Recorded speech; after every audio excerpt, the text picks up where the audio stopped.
नमस्कार, मैं रवीश कुमार। क्या प्रधानमंत्री नरेंद्र मोदी कभी प्रेस कॉन्फ्रेंस करेंगे ही नहीं? यह एक सवाल है जो पिछले 11 साल से हर साल, हर महीना, हर सप्ताह और हर दिन पूछा जाता है। प्रधानमंत्री मोदी अपने नाम के साथ ये रिकॉर्ड क्यों बनाना चाहते हैं कि उन्होंने 11 साल में एक भी प्रेस कॉन्फ्रेंस नहीं की? कांग्रेस ने मोदी सरकार के 11 साल के मौके पर इस सवाल को काफी प्रमुखता से उठाया है। तृणमूल कांग्रेस ने भी इसे लेकर बोला है, लेकिन यह सवाल मीडिया का क्यों नहीं है? प्रधानमंत्री मोदी प्रेस कॉन्फ्रेंस नहीं करते हैं, यह सवाल सबसे पहले तो मीडिया का होना चाहिए। कितने अखबारों ने इसे लेकर संपादकीय लिखे हैं और कितने एंकरों ने यह सवाल पूछा है?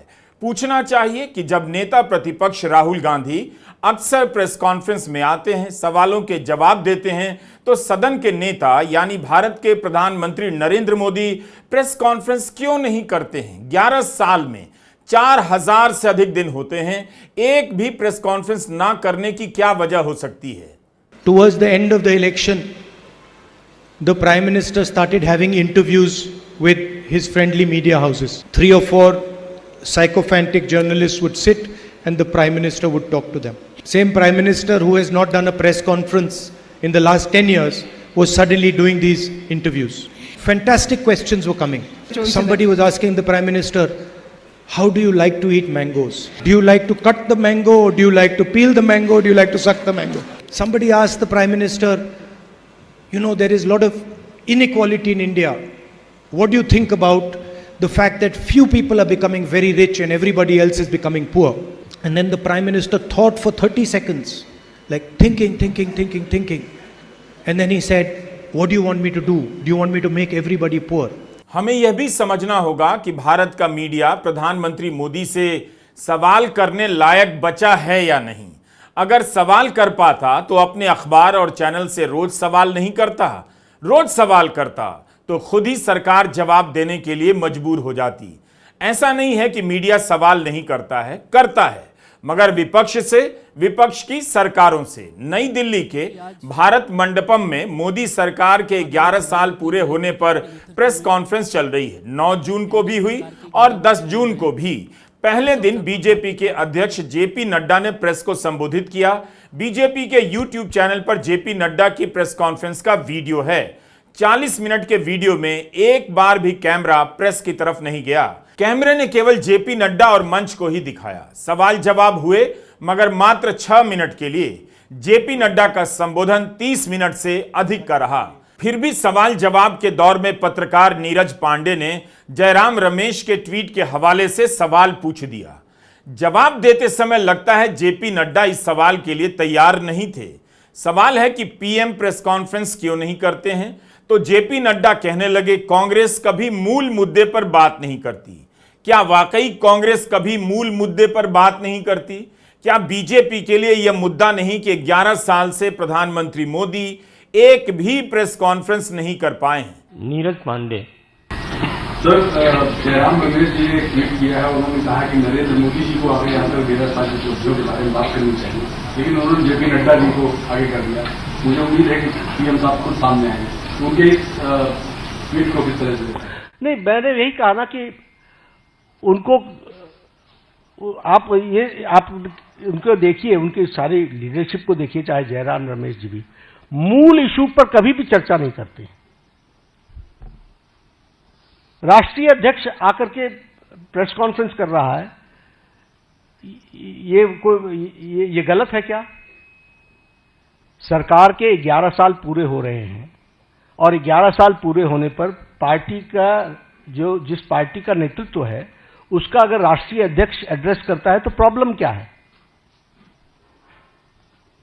और जितना प्रधानमंत्री जी जनता से कन्वर्स करते हैं उतना तो शायद जयराम जी अपनी जिंदगी में किसी से बातचीत नहीं की होगी। राष्ट्रीय अध्यक्ष प्रेस कॉन्फ्रेंस करें, कोई समस्या नहीं है।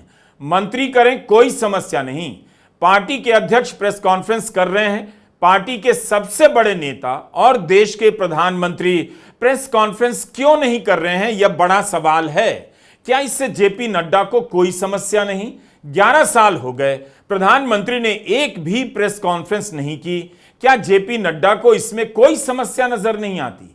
मन की बात, भाषण देना, संबोधन करना, इंटरव्यू देना, यह सब जनता से संवाद के अलग अलग तरीके हैं। ज्यादातर एक तरफा संवाद है। प्रेस कॉन्फ्रेंस होने से संवाद दो तरफा हो जाता है। जनता की तरफ से सवाल पूछने का मौका मिल जाता है। ऑपरेशन सिंदूर जैसी बड़ी घटना के बाद भी प्रधानमंत्री मोदी ने किसी को इंटरव्यू नहीं दिया। भारत मंडपम सभागार में मोदी सरकार के कई मंत्रियों का आना बताता है कि मोदी सरकार प्रेस कॉन्फ्रेंस के महत्व को मान्यता देती है। तब भी प्रधानमंत्री मोदी एक प्रेस कॉन्फ्रेंस नहीं कर पाए 11 साल में। जेपी नड्डा की प्रेस कॉन्फ्रेंस से पहले जयराम रमेश ने ट्वीट किया था कि कल हमने प्रधानमंत्री को उनकी सत्ता में 11 साल पूरे होने के मौके पर पहली बार एक अनस्क्रिप्टेड और बिना पूर्व निर्धारित सवाल जवाब वाला प्रेस कॉन्फ्रेंस करने की खुली चुनौती दी थी। लेकिन आज सामने आए हैं बीजेपी अध्यक्ष जेपी नड्डा, जिन्हें दोपहर 12 बजे प्रेस से बात करने के लिए भेजा गया ताकि इन्हें 11 वर्षों की उपलब्धियों का ढोल पीटा जा सके। तब फिर प्रधानमंत्री अब भी क्यों परहेज कर रहे हैं? क्या अभी भी सवाल जवाब रटने में समय लग रहा है, या फिर ऐसे अनुकूल चेहरे तलाशे जा रहे हैं जो सवाल भी करें मगर पूरी आज्ञाकारी मुद्रा में? या फिर भारत मंडपम अब तक पूरी तरह तैयार नहीं हुआ? क्या जयराम रमेश इस बात की तरफ इशारा कर रहे हैं कि प्रधानमंत्री नरेंद्र मोदी प्रेस कॉन्फ्रेंस का इरादा कर सकते हैं, उसकी तैयारी कर रहे हैं? हमारा सवाल कुछ और भी है। क्या आपको लगता है अगर प्रधानमंत्री मोदी प्रेस कॉन्फ्रेंस करेंगे तो मीडिया उनसे खुलकर सवाल पूछ लेगा? मेरे हिसाब से प्रधानमंत्री मोदी के लिए प्रेस कॉन्फ्रेंस का यही बेस्ट टाइम है। जब प्रेस ही नहीं बचा है तो कॉन्फ्रेंस बुलाने में क्या जाता है? जो प्रेस आंख उठाकर सवाल नहीं कर सकता, उसके बीच प्रेस कॉन्फ्रेंस नहीं करने की वजह मुझे तो समझ नहीं आती। 20 जनवरी 2025 को डोनाल्ड ट्रंप ने अमेरिका के राष्ट्रपति के रूप में शपथ ली थी। 6 महीने भी नहीं बीते, लेकिन व्हाइट हाउस की प्रेस कॉन्फ्रेंस, ब्रीफिंग और स्टेटमेंट की संख्या 100 से अधिक हो चुकी है। एक विश्लेषण के मुताबिक 100 दिनों में ट्रंप ने 129 बार प्रेस से किसी न किसी प्रकार का संवाद किया है। इसमें 5 प्रेस कॉन्फ्रेंस दूसरे देश के राष्ट्रपति या प्रधानमंत्री के साथ साझा रूप से की गई है। इसके अलावा ट्रंप के साथ 98 बार सवाल जवाब हुए हैं। इनमें ओवल ऑफिस, हवाई जहाज और अन्य जगहों पर पूछे गए सवालों के जवाब हैं। ऐसा लगता है कि राष्ट्रपति ट्रंप प्रेस कॉन्फ्रेंस के बजाय रोजाना सवाल जवाब करने में यकीन रखते हैं। आंकड़ों से पता चलता है कि पहले कार्यकाल के मुकाबले इस बार ट्रंप प्रेस के साथ ज्यादा सक्रिय हैं। अपने पहले कार्यकाल के शुरुआती 100 दिनों में ट्रंप ने 89 बार प्रेस से बातचीत की, 9 बार प्रेस कॉन्फ्रेंस की, जिसमें से एक अकेले की थी। बाकी 8 प्रेस कॉन्फ्रेंस साझा प्रेस कॉन्फ्रेंस थी। 51 बार इंटरव्यू दिया, 29 बार सवाल जवाब किए। इसके मुकाबले प्रधानमंत्री मोदी ने 11 साल में एक भी प्रेस कॉन्फ्रेंस नहीं की है। ट्रंप ने 100 दिन में 5 बार साझा प्रेस कॉन्फ्रेंस कर ली। प्रधानमंत्री मोदी ने 4033 दिनों में एक बार भी प्रेस कॉन्फ्रेंस नहीं की है। ट्रंप की तरह हर दिन के अलग अलग ज्वलंत प्रश्नों पर कोई जवाब नहीं दिया। हर दिन के सवाल का जवाब देने से होता यह है कि जवाब उसी वक्त मिलता है। नोटबंदी के समय अगर प्रेस कॉन्फ्रेंस होती, पत्रकार खुलकर सवाल जवाब करते तो कई सवालों के जवाब आज रिकॉर्ड पर होते। लेकिन उस समय के एक भी जवाब रिकॉर्ड पर नहीं हैं जो प्रेस कॉन्फ्रेंस में पूछे गए हों। कोविड के समय लोगों के मरने की संख्या और ऑक्सीजन की कमी को लेकर सवाल जवाब होते, प्रेस कॉन्फ्रेंस होती तो आपको जानने के लिए कितना कुछ मिलता, लेकिन यह भी नहीं हुआ। कांग्रेस ने बीजेपी का यह वीडियो ट्वीट किया है। इसे दिखाकर कांग्रेस ने पूछा है कि प्रधानमंत्री मोदी 17 मई 2019 को भाजपा मुख्यालय में प्रेस कॉन्फ्रेंस के लिए आए। वहां उन्होंने एक भी सवाल का जवाब नहीं दिया, केवल बैठे रहे। वीडियो 17 मई 2019 का है। लोकसभा चुनाव के बाद प्रधानमंत्री मोदी भाजपा मुख्यालय में आए थे। प्रधानमंत्री मोदी से पहले अमित शाह करीब 20 मिनट बोलते हैं, उसके बाद प्रधानमंत्री मोदी करीब 12 मिनट बोलते हैं। लेकिन इस प्रेस कॉन्फ्रेंस में प्रधानमंत्री मोदी पत्रकारों के सवालों के जवाब नहीं देते, सिर्फ अमित शाह पत्रकारों के सवालों के जवाब देते हैं। दोनों सवालों को सुनते हैं, लेकिन जवाब सिर्फ अमित शाह देते हैं। जब सवाल प्रधानमंत्री से होता है, तब भी प्रधानमंत्री जवाब के लिए अमित शाह की तरफ इशारा कर देते हैं। मेरा सवाल प्रधानमंत्री जी आपके लिए है, आपकी इजाजत से। पहले आप हम तो डिसिप्लिन सोल्जर है, अध्यक्ष हमारे लिए सब कुछ होते हैं। 11 साल सत्ता में रहने के बाद नरेंद्र मोदी जी को आकर इस देश को अपना लेखा जोखा देना चाहिए था, इस देश को अपने कामों का हिसाब किताब देना चाहिए था। हमें लग रहा था कि नरेंद्र मोदी जी शायद प्रेस कॉन्फ्रेंस करेंगे, लेकिन मोदी जी तो मन की बात करते हैं।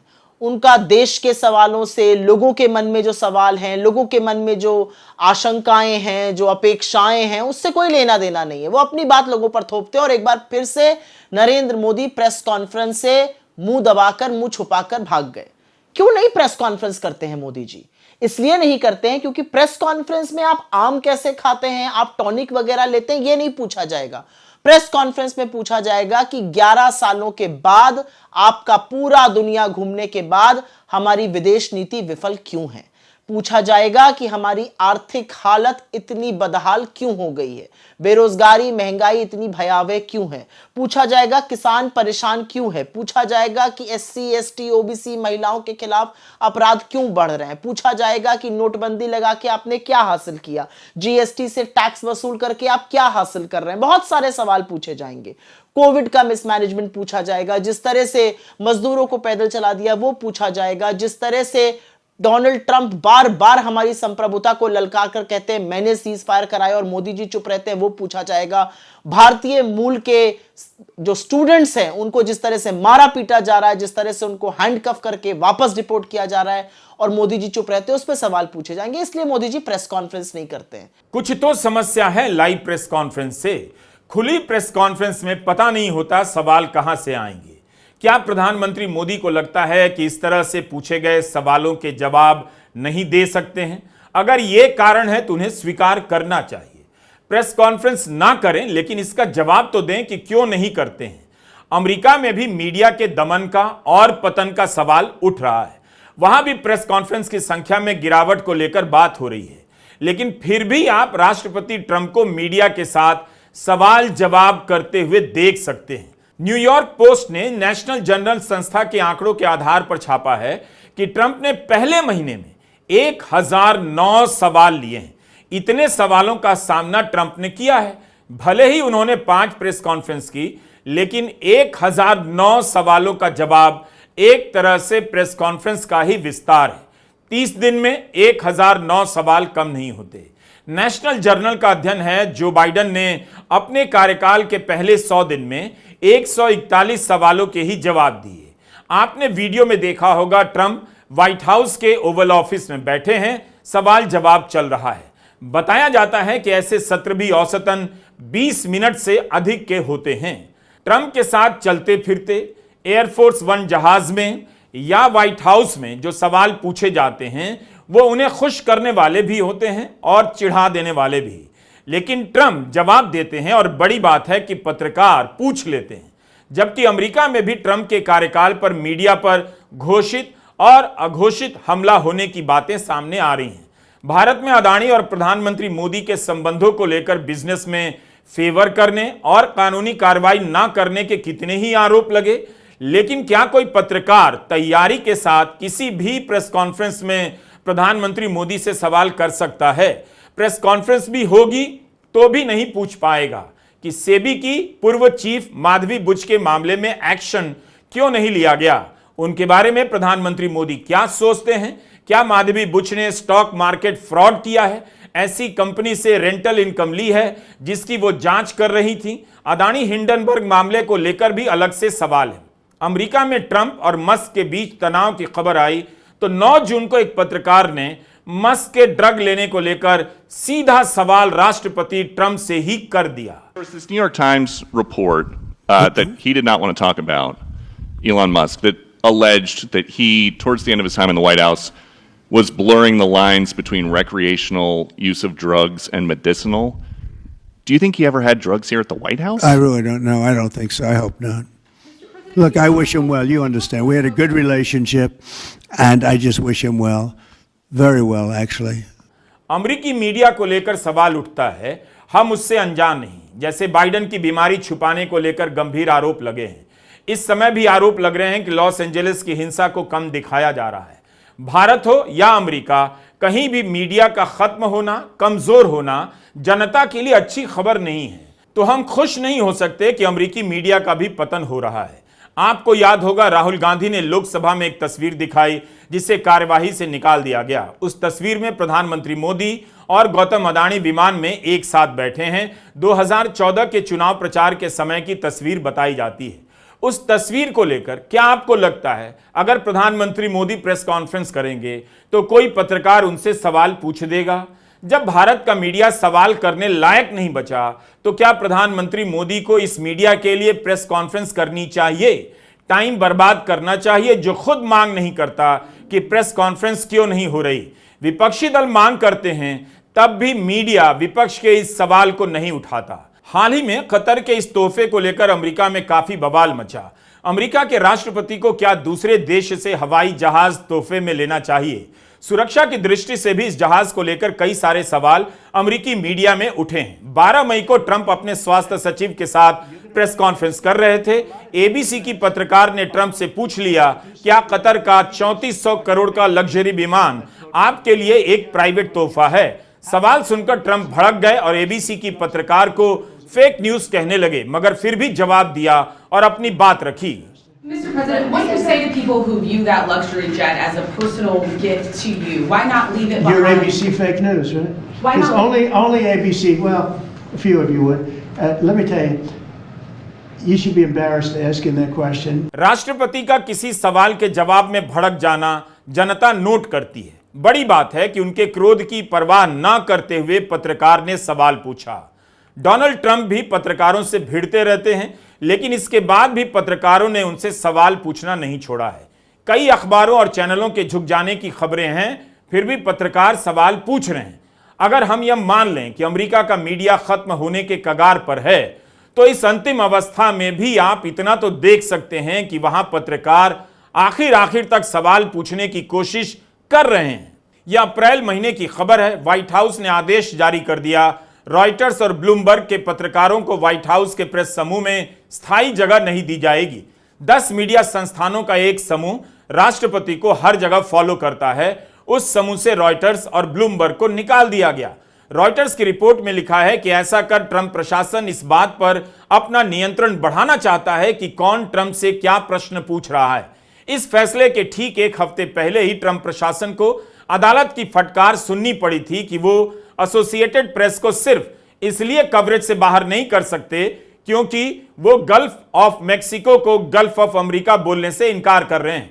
ट्रंप ने आदेश जारी करते हुए गल्फ ऑफ मेक्सिको का नाम गल्फ ऑफ अमेरिका रख दिया था और मांग की थी कि इसे इसी नाम से पुकारा जाए।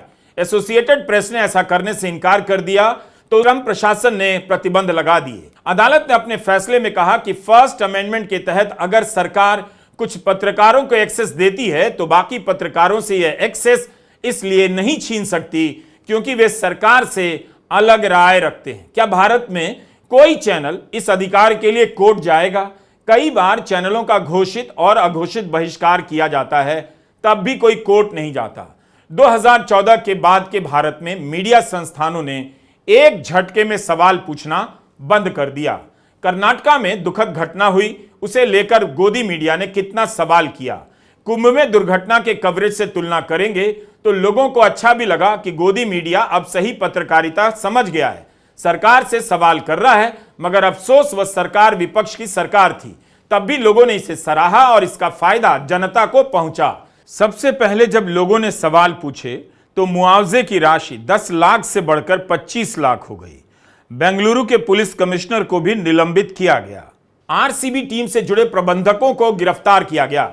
अभी भी बेंगलुरु दुर्घटना के बारे में सवालों के जवाब नहीं मिले हैं, लेकिन कांग्रेस सरकार दबाव में आई है। बहुत अच्छी बात है कि जनहित के मामले में कांग्रेस की सरकार दबाव में दिख रही है। 11 लोग मरे हैं, 56 लोग घायल हुए हैं, कहीं से भी यह मामूली बात नहीं। अब इसी हादसे के कवरेज की तुलना आप मुंबई में पैसेंजर ट्रेन से गिरकर मर गए 4 लोगों के कवरेज से कर सकते हैं। चलती ट्रेन से गिरकर 4 लोग मर गए, 9 लोग गंभीर रूप से घायल हुए। कितनी बार रेल मंत्री से सवाल पूछा गया और रेल मंत्री दबाव में आकर प्रेस से बात करने आए? क्या किसी ने रेल मंत्री से सवाल भी किया? दैनिक यात्रियों की सुरक्षा की चिंता को लेकर उनकी परेशानी को लेकर कितनी वीडियो रिपोर्ट आपने गोदी चैनलों पर देखी। यही नहीं, बेंगलुरु में भगदड़ की तुलना आप जनवरी में कुंभ में भगदड़ की घटना के कवरेज से भी कीजिए। उसी गोदी मीडिया के एंकरों के ट्वीट और प्रोग्राम निकाल कर देखिए। तब उनके लिए बड़ी बात थी कि कुंभ जारी है। अब सवाल उठा रहे थे कि बेंगलुरु में भगदड़ के बाद भी विजय रैली जारी रही। सवाल सही था उनका, बस यही सवाल कुंभ और नई दिल्ली रेलवे स्टेशन के समय नहीं पूछ पाए। फरवरी 2025 में नई दिल्ली रेलवे स्टेशन पर भगदड़ के बाद ट्विटर को आदेश दिया गया कि भगदड़ से संबंधित वीडियो हटा दिए जाएं। हिंदुस्तान टाइम्स की अदिति अग्रवाल की रिपोर्ट है कि रेल मंत्रालय ने ऐसे 285 वीडियो के लिंक हटाने के आदेश दिए हैं। पत्रकार ट्विटर पर लिखने लगे थे कि मीडिया के लिए स्टेशन तक जाना सीमित कर दिया गया है, यहां तक कि पीड़ित परिवारों से मिलना भी सीमित हो गया है। कितने चैनलों ने तब अभियान चलाया कि मीडिया को अस्पताल या स्टेशन जाने से कैसे रोका जा सकता है। कुंभ के दौरान भगदड़ को लेकर पिछले हफ्ते इलाहाबाद हाईकोर्ट में सुनवाई हुई है। कोर्ट ने यूपी सरकार से शपथ पत्र पर मरने वालों के नाम और सूची की मांग की है। क्या यह मीडिया के लिए बड़ा सवाल नहीं होना चाहिए था कि कोर्ट ने कहा है कि मरने वालों का पोस्टमार्टम तक नहीं किया गया। दैनिक भास्कर की रिपोर्ट है, इलाहाबाद हाईकोर्ट ने कहा है कि राज्य सरकार नागरिकों की ट्रस्टी है, उसका दायित्व सुरक्षा ही नहीं बल्कि यह भी है कि नागरिकों को नुकसान से बचाए। यदि अनहोनी घटना हुई है तो मुआवजे का भुगतान करे। कोर्ट ने तमाम सरकारी अस्पतालों के सीएमओ से कहा है कि वे मृत घोषित या मृत प्राप्त के समय तिथि व पहचान सहित उसे देखने वाले डॉक्टर का ब्यौरा दें। कोर्ट ने पूरी लिस्ट मांगी है कि कितने लोगों को मुआवजा दिया गया, कितनों का बाकी है। बिहार के भभुआ के उदय प्रताप सिंह ने याचिका दायर की है कि उनकी पत्नी की मौत के 4 महीने बाद भी मुआवजा नहीं दिया गया है। उदय प्रताप सिंह का कहना है कि उनकी पत्नी की पोस्टमार्टम रिपोर्ट, मृत्यु प्रमाण पत्र या मेडिकल विवरण कुछ भी नहीं दिया गया। कोर्ट ने भी कहा बिना पोस्टमार्टम रिपोर्ट के शव सौंपना गंभीर लापरवाही है। इस मामले में वकील का नाम अनिरुद्ध उपाध्याय है। गोदी मीडिया के एंकर उतनी बड़ी दुर्घटना पर भगदड़ पर चुप्पी साध गए और लिखने लगे कि अफवाहों पर ध्यान ना दें, कुंभ जारी है। कुंभ में कितने लोग मरे, मीडिया ने इस सवाल की पड़ताल बहुत जल्दी बंद कर दी। 10 जून को बीबीसी हिंदी के अभिनव गोयल की एक विस्तृत रिपोर्ट प्रकाशित हुई है। कांग्रेस की सुप्रिया श्रीनेत ने भी इस रिपोर्ट को ट्वीट किया है। अभिनव ने हजारों किलोमीटर सफर किया और 11 राज्य और 50 से अधिक जिलों में उन लोगों से मुलाकात की जिनके परिजन कुंभ मेले में मौनी अमावस्या के दिन भगदड़ में मारे गए। बीबीसी की पड़ताल में सामने आया है कि मरने वालों की संख्या उत्तर प्रदेश सरकार के आधिकारिक आंकड़े से कहीं ज्यादा है। सरकार ने कहा था उस भगदड़ में 37 लोगों की मौत हुई थी, लेकिन बीबीसी की रिपोर्ट ने पाया है कि कम से कम 82 लोगों की मौत हुई। रिपोर्ट में लिखा है कि मौनी अमावस्या के दिन कुंभ क्षेत्र में कम से कम 4 जगहों पर जानलेवा भगदड़ों और उनमें लोगों की मौत होने के सबूत मिले हैं। इस गिनती में वो परिवार शामिल नहीं है जो अपनी बात साबित करने के लिए पुख्ता सबूत नहीं दे सके। यही नहीं, गोदी मीडिया ने ऑपरेशन सिंदूर के दौरान जिस तरह से झूठा कवरेज किया उससे भारत की अभी तक बदनामी हो रही है। आपने वॉशिंगटन पोस्ट की करिश्मा मेहरोत्रा की रिपोर्ट देखी होगी। पूरे पन्ने की इतनी लंबी रिपोर्ट छपी है। इसमें बताया गया है कि किस तरह गोदी मीडिया ने फेक न्यूज फैलाने का प्रयास किया। फ्रांस के राष्ट्रपति मैक्रों 2017 से इस पद पर हैं। उनके बारे में पिछले साल जनवरी में ला मोंड नाम के एक बड़े अखबार ने रिपोर्ट छापी कि उन्होंने अपने कार्यकाल में प्रेस कॉन्फ्रेंस काफी कम की है। प्राइम टाइम के समय तो प्रेस कॉन्फ्रेंस कभी नहीं की, सिर्फ 16 जनवरी 2024 को छोड़कर, जिसे 6 राष्ट्रीय चैनलों पर लाइव प्रसारित किया गया। फ्रांस में इस बात को लेकर नोट किया जा रहा है कि राष्ट्रपति दिन के वक्त प्रेस कॉन्फ्रेंस करते हैं ताकि ज्यादा लोग ना देखें, और भारत में इस बात को लेकर कोई नोट ही नहीं करता कि 11 साल से प्रधानमंत्री मोदी ने एक भी प्रेस कॉन्फ्रेंस नहीं की। आप प्रेस कॉन्फ्रेंस से भले भागिए, आप सवालों से भले भागिए, लेकिन असलियत यह है कि आपसे पहले जितने प्रधानमंत्री हुए हैं उन्होंने प्रेस कॉन्फ्रेंस इसलिए करी है क्योंकि मीडिया लोकतंत्र का चौथा स्तंभ है, उसको सवाल पूछने का अधिकार है। लेकिन असलियत यह है कि आपके चरण चुंबन में जो लेगेसी मीडिया है, जो मेन स्ट्रीम मीडिया है, वो सवाल भी तो नहीं पूछना चाहता है। वही तो जानना चाहता है आम कैसे काट के खाते हैं या चूस के खाते हैं या टॉनिक वगैरह लेते हैं कि नहीं। उस लेगेसी मीडिया के सामने आप अपने आप को नॉन बायोलॉजिकल बता देते हैं, लेकिन वो आपसे पलटकर सवाल नहीं पूछता। मोदी जी कब तक छुपकर भागते रहिएगा? जो हकीकत है 11 सालों की, वो देश के सामने है। सवाल केवल प्रधानमंत्री मोदी की प्रेस कॉन्फ्रेंस का नहीं है, सवाल इसका भी है कि क्या प्रेस कॉन्फ्रेंस में भारत का मीडिया सवाल पूछने लायक बचा है? क्या वह उनसे रफाल को लेकर सवाल पूछ पाएगा? क्या उनसे ट्रंप के दावों को लेकर सवाल पूछ पाएगा? कितने चैनलों पर आपने इन विषयों पर डिबेट शो देखे हैं कि ट्रंप के दावों पर प्रधानमंत्री मोदी चुप क्यों हैं? कनाडा के अखबार टोरंटो स्टार को सरकार के सूत्रों ने बताया है कि प्रधानमंत्री मार्क कार्नी ने प्रधानमंत्री मोदी को G7 का न्योता देते हुए कुछ शर्तें रखी थीं।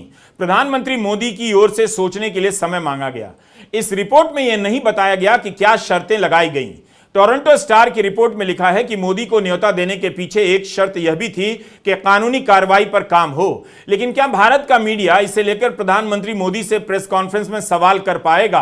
प्रेस कॉन्फ्रेंस से पहले इसे लेकर खबर भी लिख पाएगा? अब आते हैं ट्रंप पर। अभी कुछ दिन पहले राष्ट्रपति ट्रंप को लेकर मीम चल पड़ा, टाको, ट्रंप ऑलवेज चिकन्स आउट। मतलब यही हुआ कि ट्रंप फैसले से पलट जाते हैं या जवाबदेही से किनारा कर लेते हैं। लेकिन यह टाको आया कहां से? CNBC चैनल के एक पत्रकार के सवाल से। इस सवाल पर ट्रंप भड़क गए, लेकिन पत्रकार में इतना साहस तो था कि उसने पूछ लिया।